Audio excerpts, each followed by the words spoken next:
But for now, North Korea is warning of war, saying it'll attack South Korea if its neighbor takes part in fresh UN sanctions. The ultimatum marks a third day of fiery rhetoric, with Pyongyang previously vowing more nuclear and ballistic tests. Let's get more perspective on the latest outburst with James Corbett, editor of a Japan-based news website, joining us live here on RT. Good to see you today. So a third day of rhetoric from all sides now. Is there anything more to it, do you think, than just a usual saber rattling? North Korea is very good at doing that. They are indeed, aren't they? And it almost seems like it's working on a schedule now, as you might be able to remember that it was about 3 years ago that there was a similar missile test that caused a similar round of panic, and it was about 3 years before that that there was a similar test. So it almost seems to be working to a schedule, and one is tempted to throw up one's hands and say that this is just history repeating, here we go again. Except for the fact that in this case we have China actually voting with UN Security Council Resolution 2087 that is imposing some more sanctions on North Korea and condemning their satellite launch last month. And this is potentially interesting because right now, of course, China is in its leadership transition.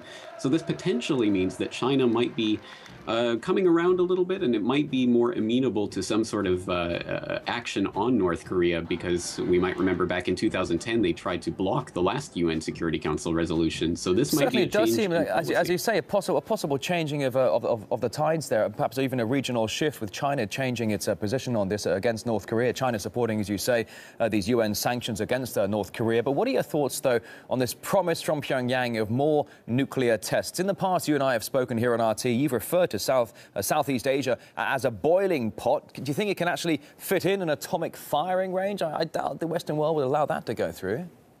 Probably not. And once again, Pyongyang is an absolute wild card in this whole situation. And it really is just an irrational actor in the whole scene.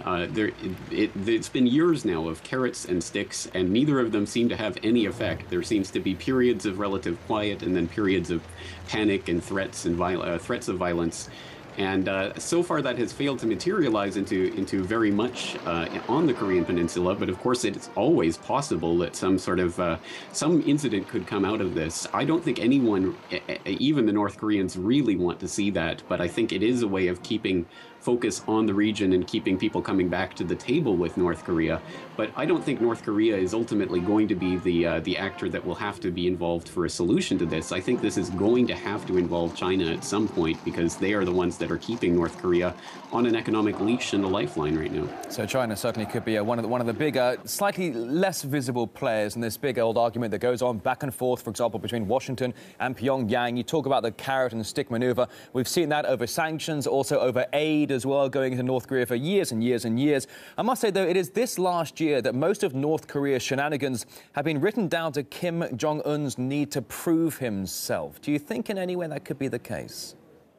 It certainly can. I can see this as a period where he's trying to establish his rule over North Korea, and it could be that type of rhetoric. And we even saw a bizarre move last month where I think Pyongyang was attempting to float the idea that they were open to talks with South Korea on the idea of reunification, and now suddenly they're turning around and threatening nuclear violence. So again, it's just a complete wild card.